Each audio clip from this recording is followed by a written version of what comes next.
Hi everyone and welcome to another edition of this week's newsletter with myself, Laurence. Here, long-standing member, just having a little brush up on some driver feels, just trying to find the middle part of the club face a little bit more often. Seeing start line a little bit more neutral, a little bit less to the left with some sort of heel strike. So image on the left-hand side was the original. Image on the right-hand side is the newer version, including a bit of a practice type feel. Now, what we found was setup was in a pretty strong place. Shoulders, whoops, I'll just get a line in here. Shoulders nice and neutral. People get very obsessed about the feet. I've told this in recent newsletters that the feet don't correlate to where the ball goes. It just naturally helps the body turn, certainly on the backswing. And from here, what we found was club was moving away nicely, still a little bit underplane at this point. So underplane for those of you that are talking about swing planes.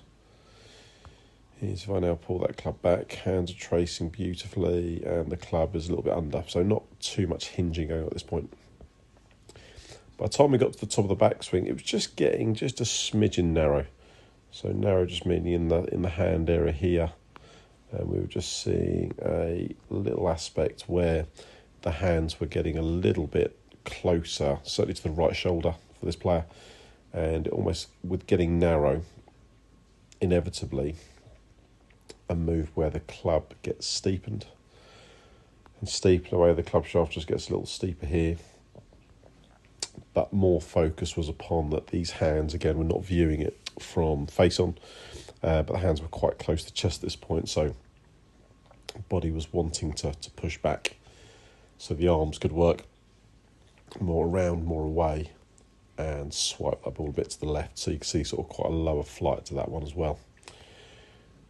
So what I discussed over on the right-hand side, I said first I want to narrow the base. And narrowing the base just simply, if I just grab up another circle, you can see here the feet are a lot closer together. My idea behind having the feet close together for this player, certainly during practice and even maybe practice swings, was if that right foot is more withdrawn, so for example here, if the right foot was further back, which naturally the right foot would always want to feel like it goes, this person would notoriously tilt a little bit more back off the golf ball. So what we did was obviously narrow the base, turn therefore was better. So you can see club shaft here again, not crossing the line as much at the top of the backswing. But more importantly for this player in the transition phase, because they couldn't move as far back onto their right foot, the shallowing out of the club was a lot better. Again, you see this image over here on this side here.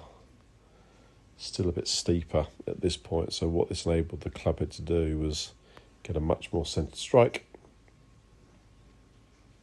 I'll take the elbows away now. You can clearly see strike is different, body alignment's different, arms are much sort of closer to the body here, much further away. And what that allows this player to do now is have a lot more space. That club can work a bit more up rather than try and really wrap the head over and just stop the body from pivoting properly. So really good progress here. Summer's very fast approaching now. Course is starting to firm up, get bouncy, so get your lessons booked in, feel comfortable for the summer. So please get in contact with myself, Laurence, and I look forward to hearing from you.